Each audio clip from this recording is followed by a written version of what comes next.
आहेच. आजच्या भागामध्ये आपण इंग्लिशच्या चॅप्टर 2 पोएम्समध्ये सेकंड नंबरची पोएम पाहणार आहोत. She walks in beauty by Lord Byron. या कवितेमध्ये वुमनची स्पिरिच्युअल आणि फिजिकल ब्युटी दाखवलेली आहे. त्यानंतर लॉर्ड बायरन यांनी त्यांच्या मित्राची बायको मिस विल्मॉट हिचे वर्णन केलेले आहे. त्यासाठी ही कविता त्यांनी लिहिलेली आहे. ही कविता पोएटिकल फॉर्म्समधला सॉन्ग या फॉर्ममध्ये लिहिली गेलेली आहे. कवितेमध्ये 80 लाईन्सची पोएम आहे.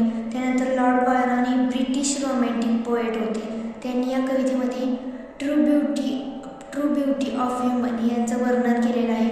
त्यानंतर ते लंडनमध्ये एका पार्टीमध्ये मिस विल्मॉट यांना भेटले होते.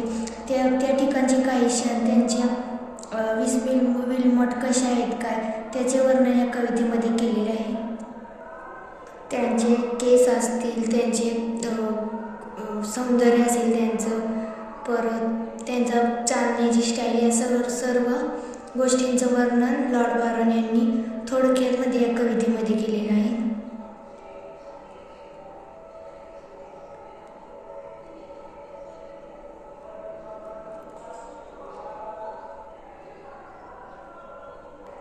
या ठिकाणी डिटेल नोट लिहिलेली आहे.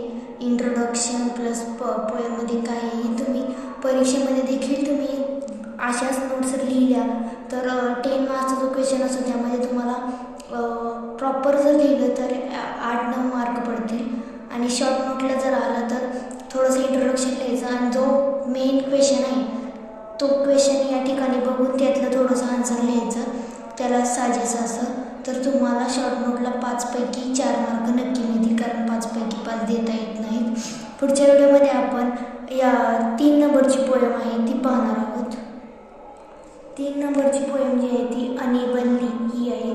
ती आपण पुढच्या व्हिडिओमध्ये पाहणार आहोत.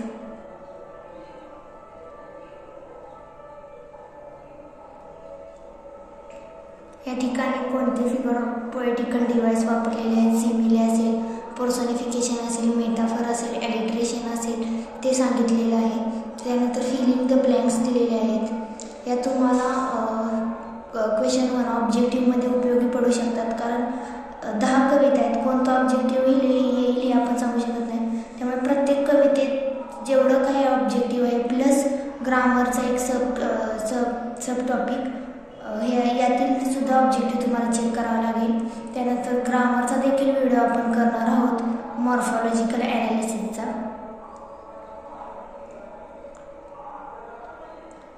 या कवितेतील जे इम्पॉर्टंट शॉर्ट नोट आहेत त्या देखील मी तुम्हाला देणार आहे.